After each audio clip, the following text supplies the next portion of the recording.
Oscillation का theoretical part हम लोगों ने कर लिया था। अभी हम लोग उसका हल्का सा मैथमेटिकल पार्ट देखेंगे। This is not in the CBSE syllabus, बस तुम लोग को ये बताने के लिए कि यहाँ पर ऑसिलेशन हो रहा है, वो इक्वेशंस हम दिखाएंगे। Not fully fledged equations, not derivation, हल्का फुल्का। तो क्या हो रहा है यहाँ पे देखो, this is the capacitor and this is the inductor. ये स्टार्ट करने के लिए, जैसा कि हम तुम लोग ऑलरेडी बता चुके हैं कि ये इक्वेशन स्टार्ट करने के लिए हम लोगों को एक फुल्ली चार्ज कैपेसिटर ही चाहिए। उसके अंदर फुल चार्ज रहेगा और उसके बाद वो अपने आप को डिस्चार्ज करेगा and through out the process charge जो रहेगा वो एक एलिमेंट से दूसरे सर्किट एलिमेंट तक ट्रांसफर होता रहेगा। चार्ज एक बार यहाँ रहेगा और फिर करंट के जरिए इधर आएगा और फिर यहाँ से इधर जाएगा और फिर उल्टा रिवर्स। ये पूरा चीज हम लोग डिस्कस कर चुके हैं। एक बार मैथमेटिकल पार्ट अगर हम लोग देखें तो यहाँ पे the charge across the potential difference across the capacitor को अगर हम लोग VC कहते हैं and the potential difference develop across the inductor को इसको हम लोग VL कहते हैं। देन फ्रॉम KVL या नॉर्मल लॉजिक से भी हम लोग चाहे तो कह सकते हैं कि VL plus VC is equal to 0। KVL लगा के भी कह सकते हो। This plus this is equal to 0 and 0 means no external EMF source is connected to the circuit। हम लोग लिख सकते हैं no external EMF source is connected to the circuit। no external EMF source is connected to the circuit। तो ये हो गया 0। Now potential difference across अ inductor, इसको हम लोग लिख सकते हैं L di by dt and potential difference across a capacitor, इसको लिख सकते हैं हम लोग जैसे कि V is equal to Q by C। तो ये हो जाएगा Q by C that means equal to 0। Q equal to CV जो हमारा फॉर्मूला है, Q इक्वल टू CV, यहां से हम लोग V equal to Q by C लिख सकते हैं। नाउ ये इक्वेशन हो गया ठीक।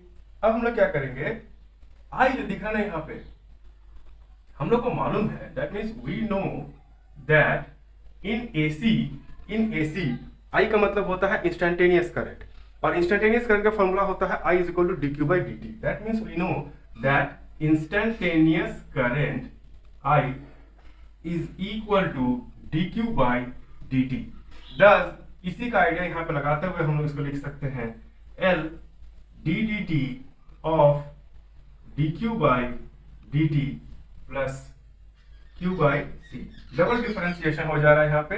इसी डबल डिफरेंशिएशन को हम लोग ऐसे लिख सकते हैं L d square q by dt square plus q by c which is equal to 0। Now dividing this expression by L, dividing the above expression by self inductance L, this equation turns into d square q by dt square plus q by LC is equal to 0। और हम जब तुम लोगों को पढ़ा रहे थे LCR circuit, तभी तुम लोग को हम बताए थे रेजोनेंस के बारे में। हालांकि रेजोनेंस के बारे में नेक्स्ट टॉपिक में हम लोग इसको डिटेल में स्टडी करेंगे, बट वो फॉर्मूला जो तुमको बताए थे वो अच्छे से याद रखना। वो फॉर्मूला भी कैसे डिराइव हुआ था, वो कहाँ से आया था, वो भी हम तुम लोग को नेक्स्ट टॉपिक में बहुत अच्छे से समझाएंगे। तो अभी घबराने की जरूरत नहीं है, बस एक चीज याद रखना हल्का सा कि ओमेगा, यहाँ पे ये याद रखना, ओमेगा यानी एंगुलर फ्रीक्वेंसी, ओमेगा यानी angular frequency is equal to 1 by root over of LC। तो जाहिर सी बात है, अगर स्क्वायर यहाँ बैठा दिया तो ये रूट हटा देंगे। Omega square is equal to 1 by LC। यहाँ भी क्या दिख रहा है 1 बाई LC, तो इसके बदले हम लोग यहाँ पे ओमेगा स्क्वायर पुट कर सकते हैं। तो the final equation becomes d square q by dt square plus omega square q is equal to 0। Now mechanics में क्लास 11 में हम लोगों ने जब oscillation, simple harmonic motion SHM पढ़ा था, तो वहां पे SHM के हम लोगों ने कुछ इक्वेशंस डिराइव किए थे और वो इक्वेशंस हम लोगों ने बताया था कि ये SHM का पहचान है। ये इक्वेशन जहां भी सेटिस्फाई होता है हम लोग कह सकते हैं कि this motion will perform a oscillatory motion या सिंपल हार्मोनिक मोशन। वो इक्वेशन क्या है, अगर याद करने की कोशिश करो तो हम लोग ऐसे लिखते थे वो equation, from S H M d square x by d t square plus omega square x is equal to 0। ये जो इक्वेशन दिख रहा है, this equation was assigned as a identification mark for simple harmonic motion SHM. अब ये equation और ये equation अगर हम लोग देखें तो हम लोग को साफ साफ दिखता है कि they are in every way similar to each other. बस एक ही फर्क है कि इन मैकेनिक्स जो ऑसिलेशन होता है उसका बेसिस था एक्स, यानी कि वो डिस्टेंस के हिसाब से ऑसिलेट कर रहा है, यहां से यहां ऐसे करके वाइब्रेट कर रहा है। डिस्टेंस उसका चेंज हो रहा है या डिस्प्लेसमेंट उसका, डिस्टेंस नहीं डिस्प्लेसमेंट उसका ऑसिलेट कर रहा है, तो इसीलिए यहाँ पे एक्स है। और यहाँ पे जो ऑसिलेटिंग फैक्टर है वो है चार्ज। चार्ज एक बार कैपेसिटर में होता है तो वही चार्ज एनर्जी के रूप में यहां से गुजरता है, एनर्जी के रूप में नहीं, अपना एनर्जी लेकर जाता है और इसमें मैग्नेटिक फील्ड या मैग्नेटिक एनर्जी के रूप में इसमें वो चार्ज एनर्जी लेकर आता है। फिर वही चार्ज इलेक्ट्रिक फील्ड के रूप में एनर्जी लेकर कैपेसिटर में स्टोर करता है, यानी चार्ज एक बार इधर से उधर ट्रांसफर कर रहा है। तो this equation proves that this circuit is suffering from an oscillation, LC oscillation इसी का नाम है, टैंक सर्किट भी इसी कहते हैं। पिछले टॉपिक्स में हम लोग इसको कवर कर चुके हैं।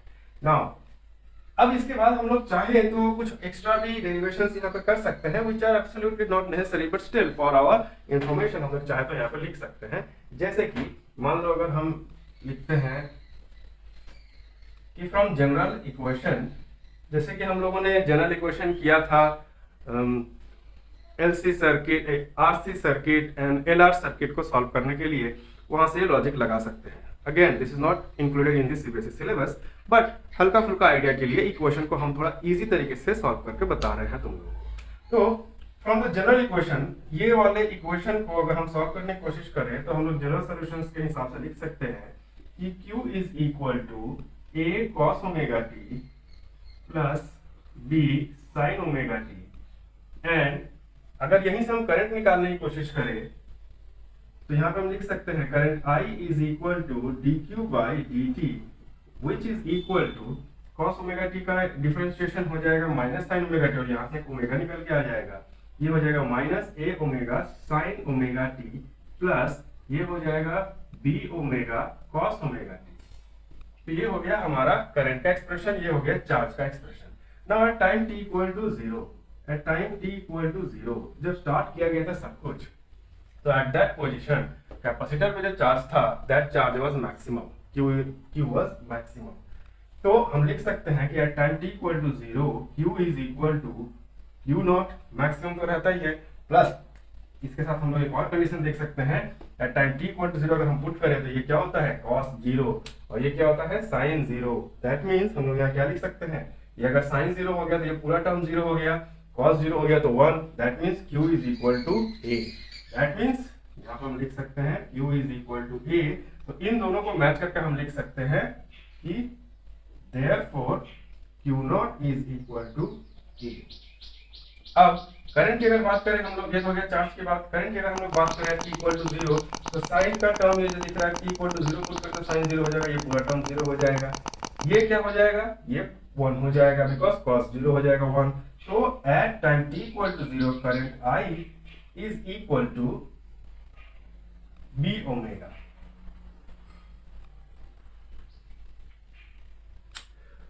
ओके, तो अब इसमें हम लोग यहाँ पे ये देख सकते हैं I is equal to B omega निकल के आ रहा है at time t equal to 0। अब at time t equal to 0 that means at the starting point charges तो इसी कैपेसिटर के ऊपर थे, यहां से अभी चार्जेस फ्लो करके इंडक्टर में जाना शुरू नहीं किया था इन लोगों ने। That means at the beginning current was 0। तो अगर करंट 0 था स्टार्टिंग में तो हम लोग यहाँ पर लिख सकते हैं time t equal to 0 I was 0। That means यहां से हम लिख सकते हैं I वाज 0 और ये दो को देखकर हम यहाँ पे कंक्लूड कर सकते हैं कि B is also equal to 0। हालांकि ये हमें कुछ इंपॉर्टेंस नहीं दे रहा है इन क्लास 12, आगे जाओगे तो इसका काफी इंपॉर्टेंस मिलता है, बट फॉर क्लास 12 लेवल तक these are not giving any significant importance.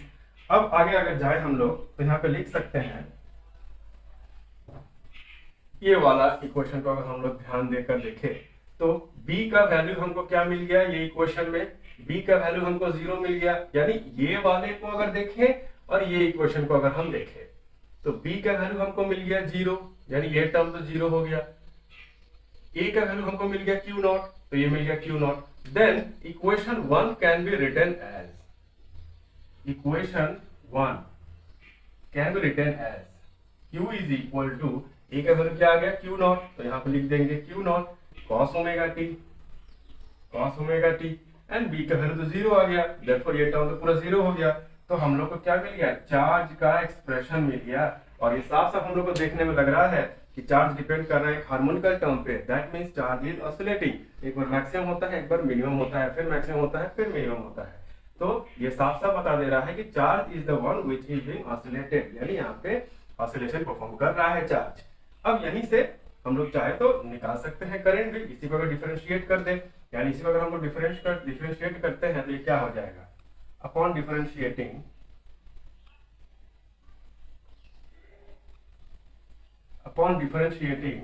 ये हो जाएगा dq बाई dt दे देगा instantaneous current I is equal to cos omega t से आ जाएगा ओमेगा और माइनस साइन ओमेगा t, तो ये हो जाएगा minus q naught omega sin omega t। That means if for the maximum value of current, यानी sin ओमेगा t का maximum value क्या हो जाएगा 1, तो sin ओमेगा t का मैक्सिमम वैल्यू जब 1 हो जाएगा देन I का करंट मैक्सिमम वैल्यू क्या हो जाएगा माइनस q नॉट ओमेगा। ये तरीका हम लोग पहले कर चुके हैं बहुत बार, तो वहां से हम लोग लिख सकते हैं कि I is equal to I naught sin omega t where I naught is equal to minus q naught omega. So finally we see that the current flowing in this circuit is also an AC current or oscillating current। तो ये circuit में भी हम लोग को AC current ही मिलता है। अब जैसे ये लॉजिक हम लोग को पता चल गया कि यहाँ पर भी AC करंट ही मिलता है, तो ये सर्किट का इस्तेमाल हम लोग कैरियर वेव जनरेट करने में कर सकते हैं। DC टू AC जब कन्वर्ट कर रहे हैं हम लोग, तो वहाँ भी हम लोग इसका इस्तेमाल कर सकते हैं। बहुत से एप्लीकेशंस है। आगे जाके हम लोग इसका 2 सर्किट करेंगे जिसको कहते हैं एक्सेप्टर सर्किट और एक होता है फिल्टर सर्किट।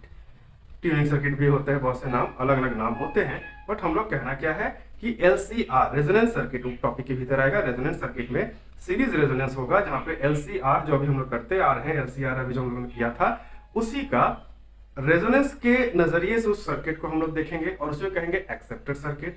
वहीं पे अगर हम लोग पैरेलल में कनेक्ट कर देंगे, आर को हटा दिए, एल और सी को पैरेलल में कनेक्ट कर दिए वहां पे, तो वो हो जाएगा फिल्टर सर्किट।